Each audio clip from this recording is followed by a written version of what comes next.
in the Bible does it say you have to go to college campuses, argue with people just for views? That doesn't seem very like you're giving anything to anyone. Like you were just talking about feeding the homeless and stuff. Like, Yeah. what about running a YouTube channel where you just yap all day as part of like helping people out? With your critical mind, do you think God exists or not? No.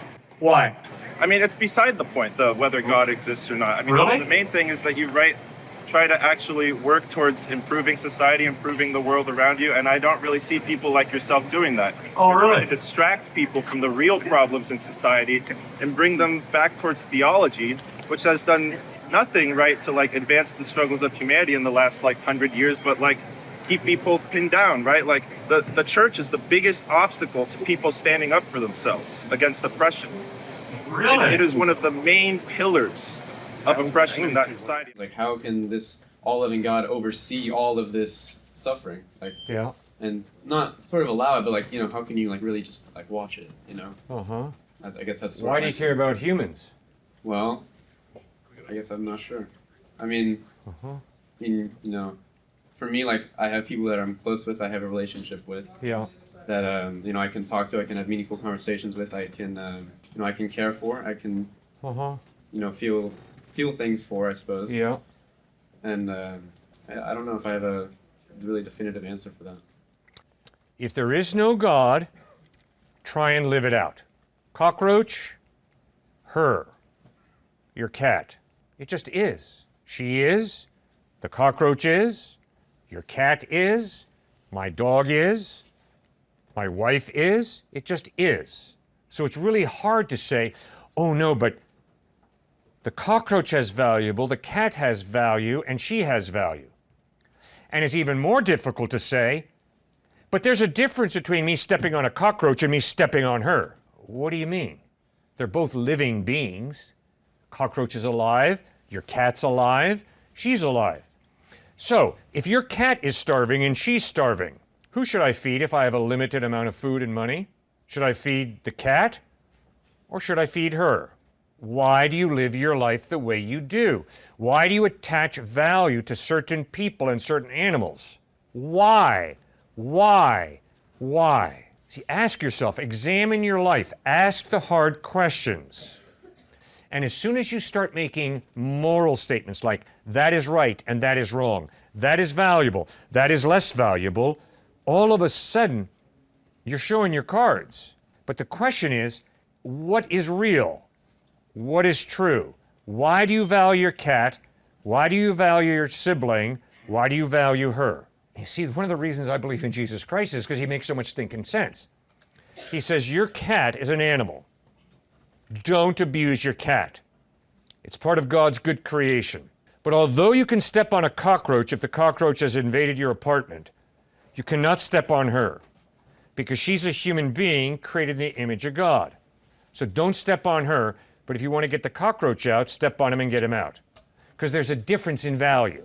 You have espoused 1,000-year-old belief, thousands of years open. It's called Hinduism. Yeah.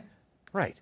And in the United States, this form of religion often has been called the New Age. It's basically the idea that everything is part of God. And you articulated that very well, very clearly. Good is part of God, evil is part of God, up is part of God, down is part of God, contradictions are part of God, non-contradictions are part of God. Everything is part of God. Jesus Christ contradicts that. Jesus Christ says God is the creator and we are part of the creation. Second point that Jesus contradicts is everything is part of God, which means if I go up to this guy, haul back and slap him in the face, what just happened? Part of God just smacked part of God. 100%. Okay, according to Christ, 100% false. How so? Because if I am part of God and if he's part of God, there's nothing wrong with me smacking God, part of God. Because I'm part of God, he's part of God, smack. Nothing wrong with that. That's just part of God hitting part of God. But you see, what Jesus taught is God is a separate being who created him with uniqueness, personhood. This is a person. This is not everything or everyone. This is a unique individual. This is a unique individual, and God created me for a purpose, which is to love and respect him, not to smack him in the face. Where did Gandhi, the Hindu, get his understanding that the caste system was wrong? He did not get it from the Vedas, Upanishads, and Bhagavad Gita. He got it from the Sermon on the Mount, where Jesus taught we're unique individuals, and he might become my enemy, but God holds me responsible to love even my enemy. And if you're going to offer the other cheek. offer the other cheek, exactly. Well, God, by gollies, if he smacks me on one cheek, I'm not going to say, oh, wow, please do that again. No, but I will hopefully turn the other cheek, meaning by that I'm not going to seek revenge. Right, but in order for that mechanism to be there, the suffering had to occur. False. No. I can love him without him smacking me in the face. I don't have to have him smack me in the face in order to love him. But that's not what I'm saying. Suffering has a place, and if you were to do that, you would be creating suffering, and it would be part of God. And it's evil. In that, sure, and in It's evil, and it's wrong according to Christ. 100%. And I better cut it out. I better not smack him any more in the face. Agreed, but Enough as smacking. we talk, like several people came up and asked, why would suffering be allowed? Right? Why would suffering be allowed? It's real simple. Because God gave me a hand, he gave me a free will, and I can take out my wallet and give him money for lunch, or I can roll this hand into a fist and send it crashing into his handsome face, and that's my decision. One decision is good. Give the dude money, he's hungry, he needs lunch. The other decision, smack him as hard as you can, is evil, and God will punish me for that, and in heaven, all evil will be wiped out. Radically different worldview. Right, but all right, I mean, look at what's happening all over the world right now. Yeah, that's right. Like, look at poverty. Yeah, Right? but according to your worldview, what are you getting so upset about? It just is, buddy. Remember, Well, no. your worldview says everything is one. So Gaza is one with Right. So, like, to put it in plain terms, the hospital. No, Gaza's not one with a hospital. There's a lack of hospitals in Gaza right now. So please don't tell me that Gaza is one with peace.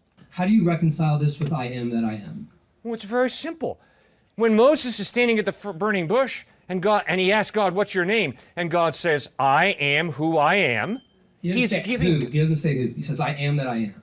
I am that I am. He is claiming to be an individual. I. Not everything's one. I am who I am. Tell Pharaoh, I am has sent you. And that is the Hebrew word Yahweh. I am who I am. I am that I am. It's the Hebrew word Yahweh, which is God's name. That is contradictory to the idea she's part of God, the chair's part of God, the column is part of God, the tree's part of God, and Cliff's part of God. It contradicts. Do you not see the contradiction? No. All right. Where in the Bible does it say you have to go to college campuses, argue with people just for views? That doesn't seem very like you're giving anything to anyone. Like you were just talking about feeding the homeless and stuff. Like, Yeah. what about running a YouTube channel where you just yap all day as part of like helping people out? I don't get a dime from standing out here speaking. I'm a pastor of a church in Connecticut, and they pay me a salary. Okay? Second point is...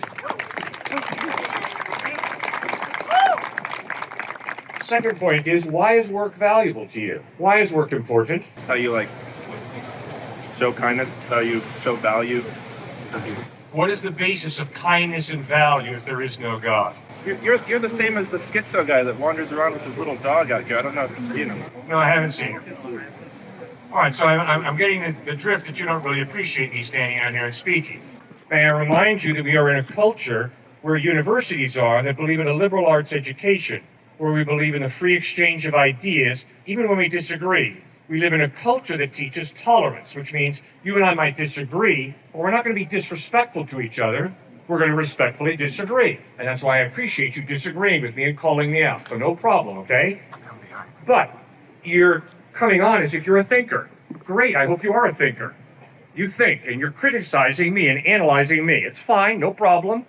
No problem at all. Now, with your critical mind, do you think God exists or not? No. Why?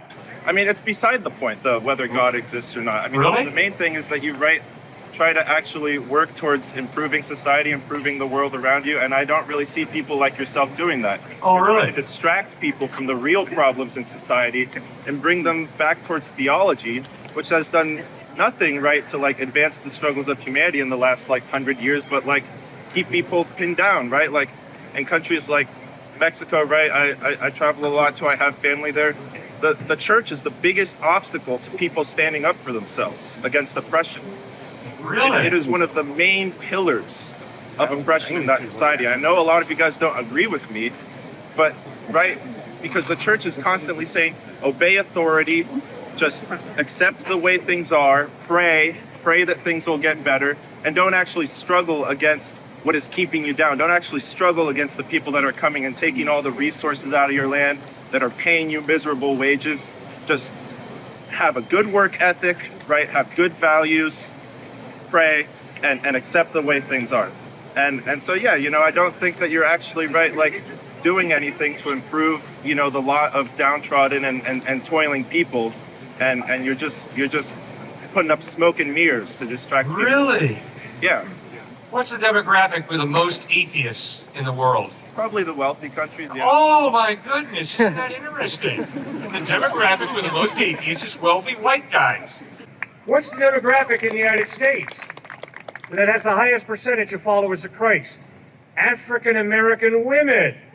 So what I hear you saying, sir, is all them dumb twits just don't get it. They just submit to this Jesus and blindly pray to him instead of getting off their backsides and doing something. Sir, you're out of touch with reality. Totally out of touch with reality. African American women in the United States understand there is nobody who stands for the value of woman more than Jesus Christ. Because the Bible teaches we're all created in the image of God. And just because you got some twit anthropology professor who tells you, oh yeah, it's all colonialism, that's why Africans believe in Jesus. That's racist. It's totally racist. It's a joke. The demographic with the highest percentage of followers of Christ in the world is women of color. So when you attack Christianity, make sure you know who you're attacking. And for you to stereotype Christians as wealthy people who want to oppress people is a farce. Yes, unfortunately, that's occurred. We all know that. That's sick. Know the truth today. No, it is not. The majority of women of color in the world today who follow Jesus Christ have very little political power, economic power. Instead, they understand that we all are created in the image of God. We all have equal value and dignity. Now, why do you think woman is valuable? Because they're one of the pillars of society. I mean, they're 50% of the population. They, you know, right, they're those who provide life, right? Yeah. For the most part, they've been confined by society to, right, upbringing children and stuff like that. But I mean, why do I think women are valuable? Why do you think anyone is valuable? Because human beings are not accidents. We're created by God for a purpose. And the African American and the women of color that I know who put their faith in Christ are taking care of the downtrodden. They are feeding unwanted babies. They are taking care of physically and mentally challenged people. They are loving people. It's boots on the ground love. It's not some theoretical, oh, let's be idealists. Let's be intellectuals who decry a certain form of injustice. No, they're getting involved. They're putting their bodies on the line and serving people. That's what real love is. It's not sitting in some intellectual ivory tower and giving platitudes on, oh, well, you know what the Catholic Church has done, the Crusades, the Inquisition. Jesus Christ is a loser. No, the church at times has been a loser. And you're right.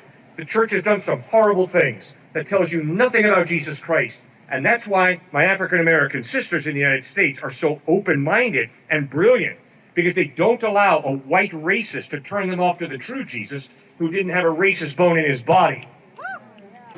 Well, I mean, I'd say, right, if someone goes and takes a bunch of people and puts them to work for miserable wages or whatnot, that's wrong. From your perspective. Now, where do you get off being so arrogant that you think your perspective is right? Do I think I define right and wrong in any absolute sense? I'm culturally biased. I got my own prejudices.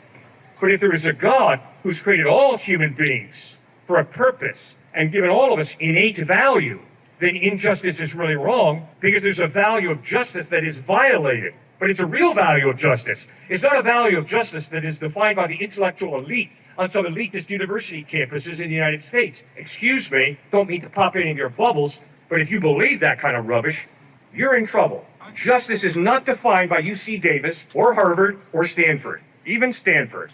It ain't defined by Stanford, okay? It's defined by the eternal mind, God, who is just and good, and who really loves you, and who loves all of us, and who wants to live in relationship with us. That's the basis of justice, not some arrogant intellectual ivory tower people. You can't even describe, you just say God, God's eternal love.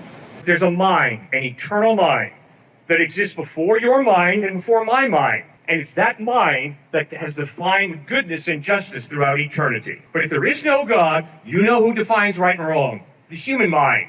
Which means, buddy, it's all relative, depending on which human mind you're talking to. You can't live that out. You can't live moral relativism out.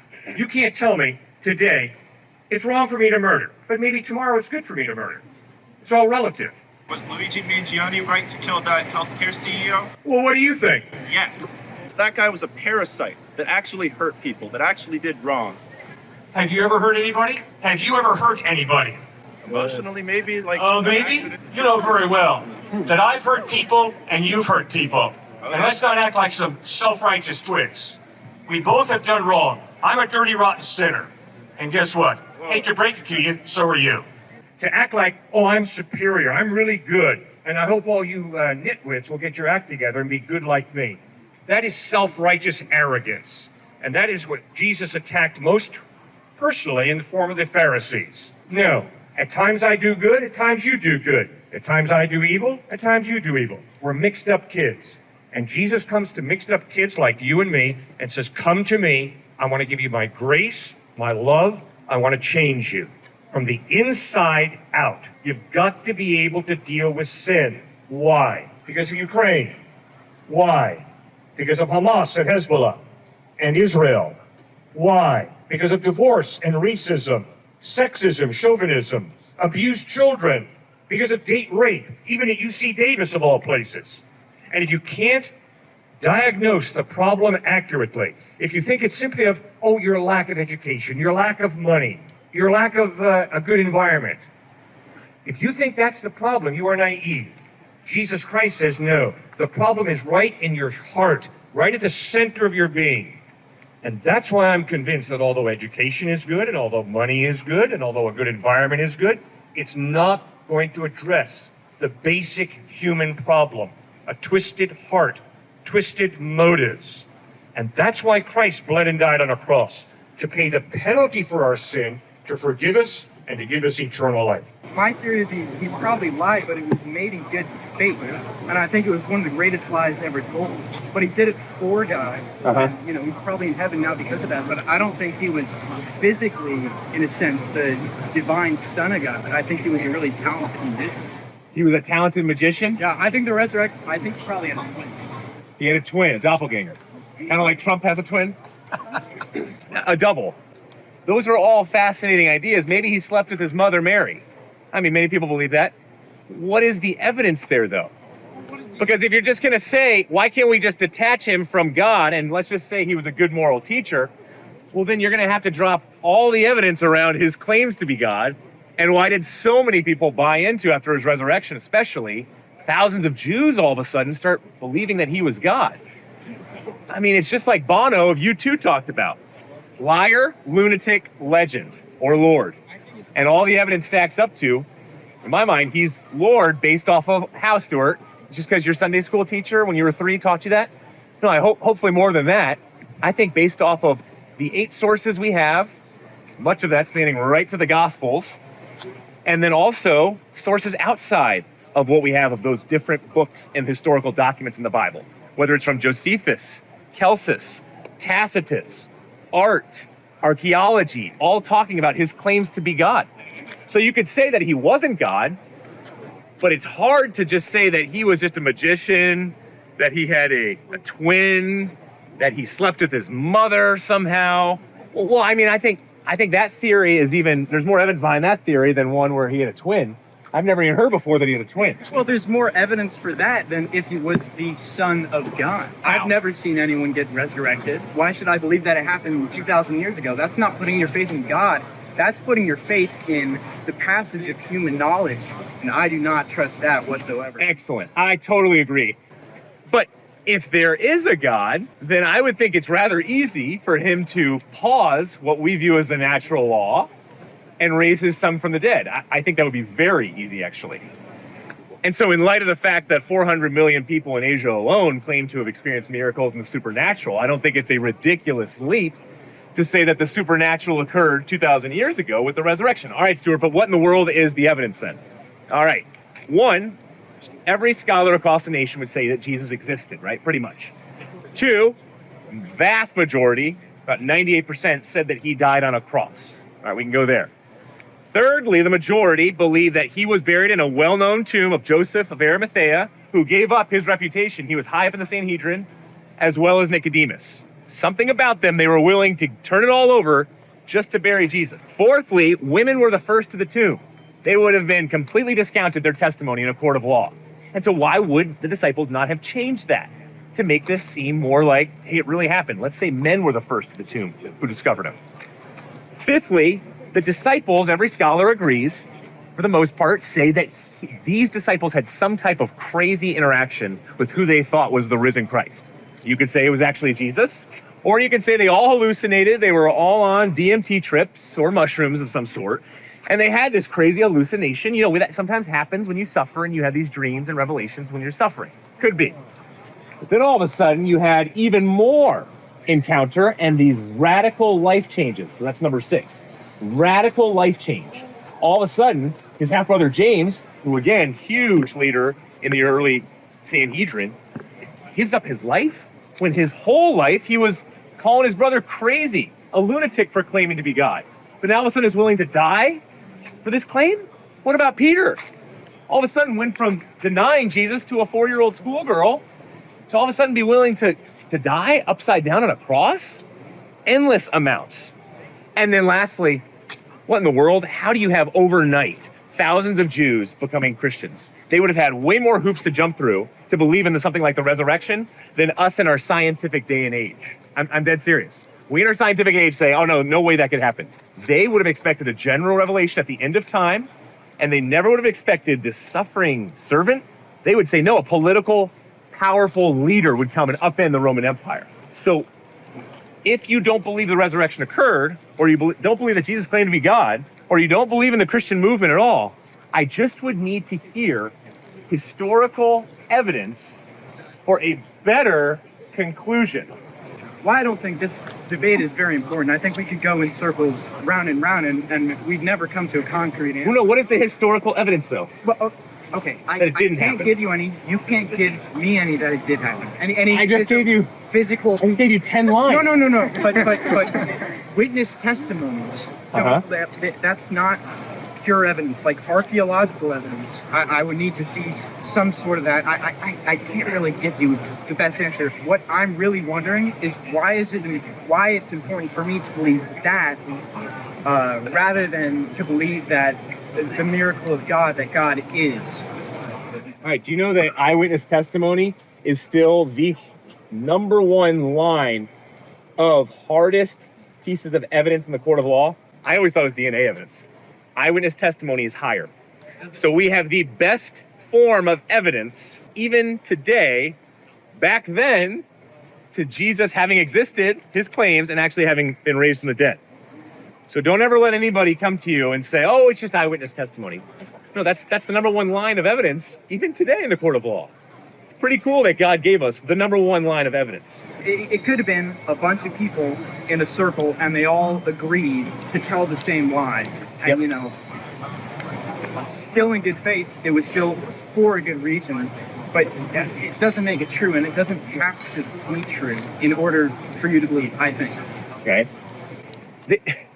They would have given up land, property, finances, reputation, ultimately their lives to believe this.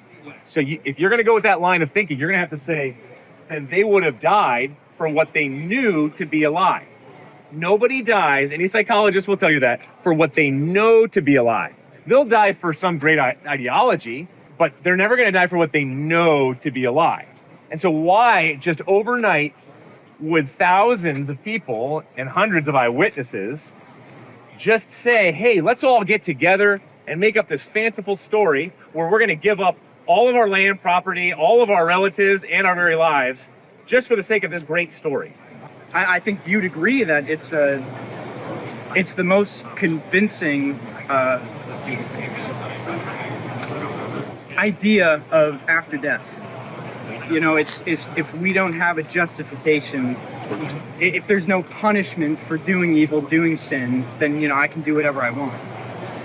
And because I believe that there is moral truth out there, you know, I would fight for that. Okay, but I don't believe that you truly believe that the Christian ideal of heaven and what Christ called us to is the most tantalizing, something that you want to just give your life up for randomly.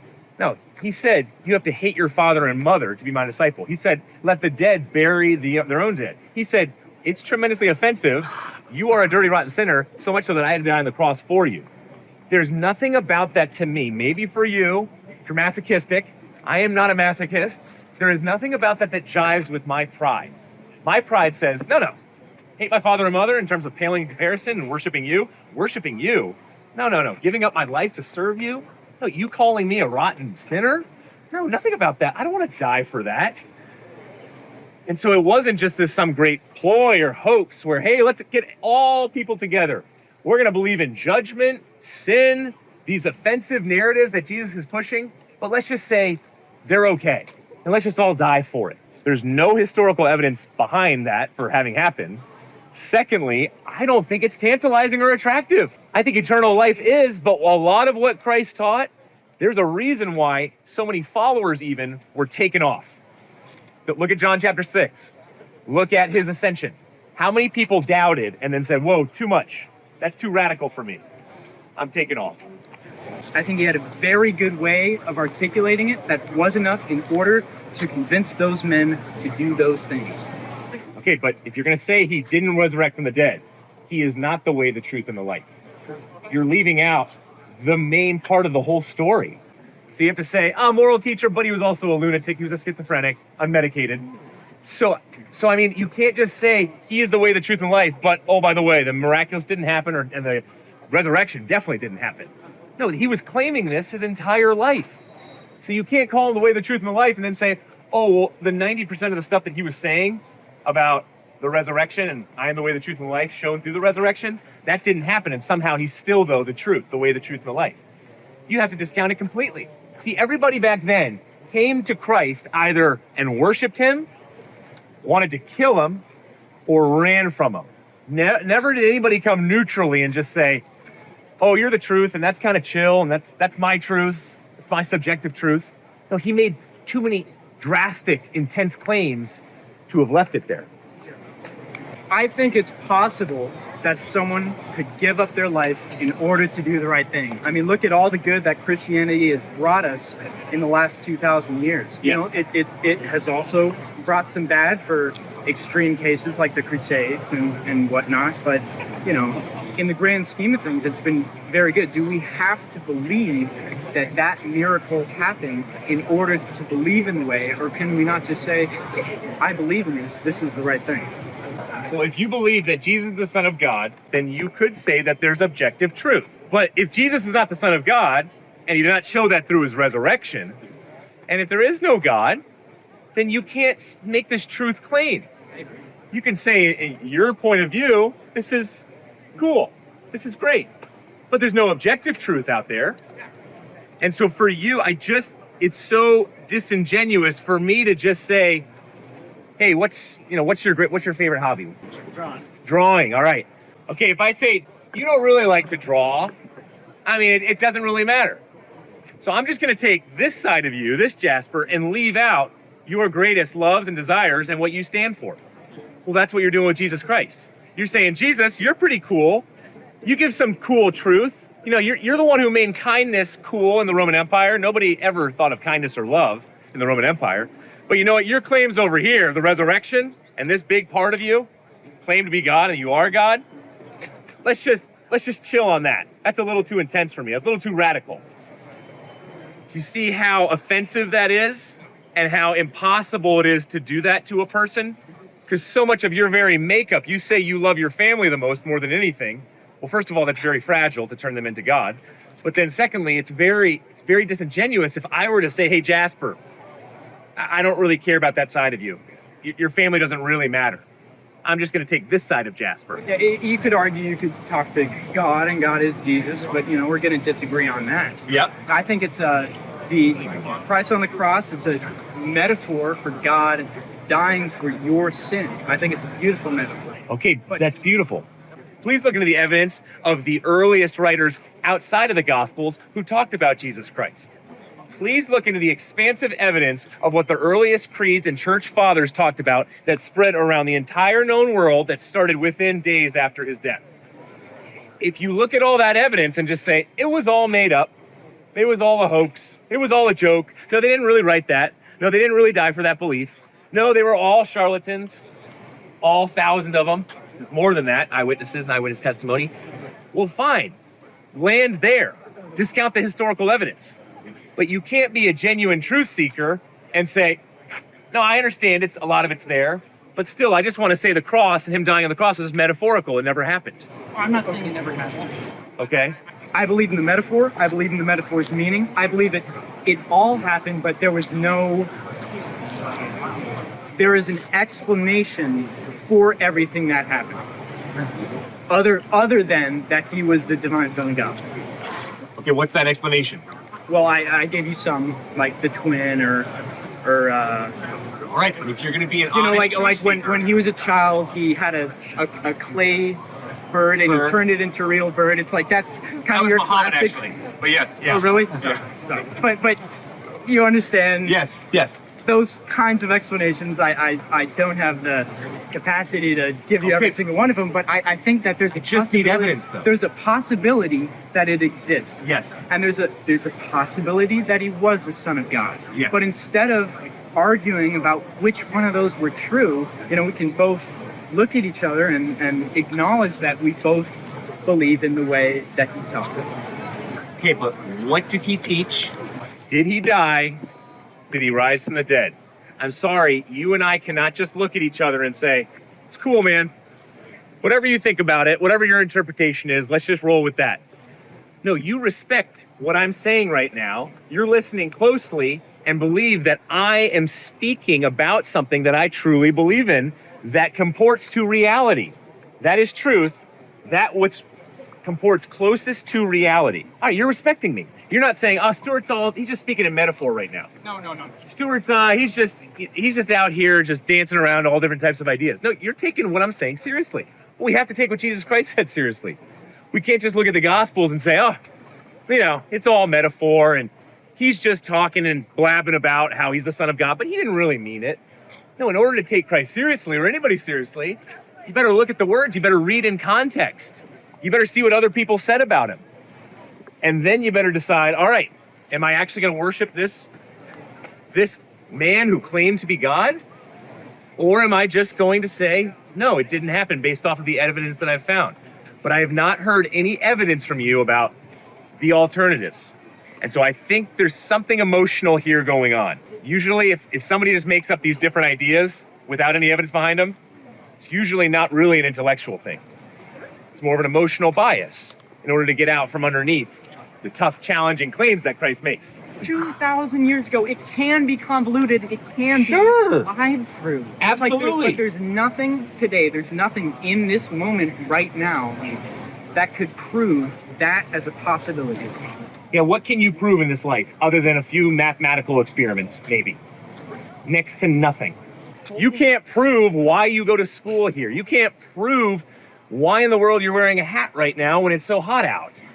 I mean, I do the same kind of thing. I wear a beanie all the time. But you can't prove these things to me. And so why are you holding Jesus Christ to a level of trying to prove himself that you don't hold yourself to, or any of us to? I'm holding the people who claim that it happened to that proof standard. And you know, you're right to do it with me too. Yeah. I'm just saying there could there could be proof, and it's sad that I can't bring that to you. You know, maybe in the future I'll have that, but you gotta have more than just he said it, so I believe it. That's not what I have at all. I would never consider myself an honest truth seeker if I just said, oh, the Bible tells me so. That's why I believe it. That's why I brought out, I mean, if you want to go to the evidence of the reliability of the Gospels, I've got way more there. And many people have way more there. So it's the evidence for these different historical sources, the evidence for him as a historical character, the evidence of his claims, and now the evidence internally and externally of the Bible of whether this resurrection really occurred or not. So you keep saying I need more evidence, but you're not telling me what that evidence is. My concern for you, again, that's why I said the words emotional bias. He couldn't have given a false prophecy, right? Do you agree with that? Could not. Sure, yeah. So there is suggestively from the Bible that Jesus believed that, or he told, there's a verse, I wish I could remember which verse it was, but he's telling the apostles, God's kingdom will enter this earth for your death. And it's been over 2,000 years. Good. The Gospel of Mark. In 70 AD. And so, yes, many of those people standing there would be there when the temple was destroyed. And so he was not talking about heaven, some eternal existence. No, that was in the way future. He was talking about literally here and now. Some of you will be standing here and see it occur historically. You're going to be here tomorrow. I'll be here tomorrow. Bring out your theories. Yeah. Appreciate you. Nice to meet you. Absolutely. Good to meet you. I am not a Christian, so I just want to put that out. But I would argue that a lot of religions, philosophies, they all kind of point towards one truth, and I mean, kind of varies, and I guess we could kind of define that if you wanted to. But I guess my question is, why is Christianity the right religion? Christianity, I believe, is the truth because Jesus Christ was a historical figure. Because the Gospels are the most reliable ancient documents in terms of manuscript and dating the events themselves, bar none, there's no other ancient manuscript that comes even close. So I think you can trust the Gospels for a number of reasons, those two being two of them. Thirdly, the explosion of the faith after the resurrection, when there were thousands of Jews becoming Christians, they would have been the last ones to become Christians. They thought, a suffering Savior? That's despicable. So historically, all of a sudden it exploded after this resurrection, which we have all kinds of evidence for, and it's only growing. So for me, I sequentially take it that way. I don't take it by saying, oh, I got another religion here that really works. No, I don't come to the Christian faith because it works. I come to the Christian faith because I think there's evidence, strong evidence, for it being the truth. And then lastly, my experience. See, I don't rely fully on just my experience. I got my head and my heart for a reason. And my heart says, wow, the experience that I have of Jesus Christ and able to talk to him through prayer, read about him, and it comes alive in the Gospels, the experience I have with how Jesus Christ has changed this entire culture, from music to the arts to the justice system to hospitals to abolitionist movements, everything. You are literally just swimming in what Jesus Christ taught and how he lived. And you might be a goldfish talking to another goldfish asking, well, what the heck is water? But you're swimming in it. And that's what Christianity is. So there's no proof for it, just like there's no proof for anything other than maybe a couple mathematical experiments in this world. But I think the evidence is strong from your head and your heart, so intellectual and experience. So what I would encourage you to do is read the Gospels of Matthew, Mark, Luke, and John. The historical eyewitness accounts of how Jesus lived, taught, died, and rose from the dead. Remember those 4 points. He lived an amazing life. He taught teachings that obviously had the touch of ethical genius. He died forgiving those people who nailed him to the cross. And 3 days later, fourthly, he rose from the dead.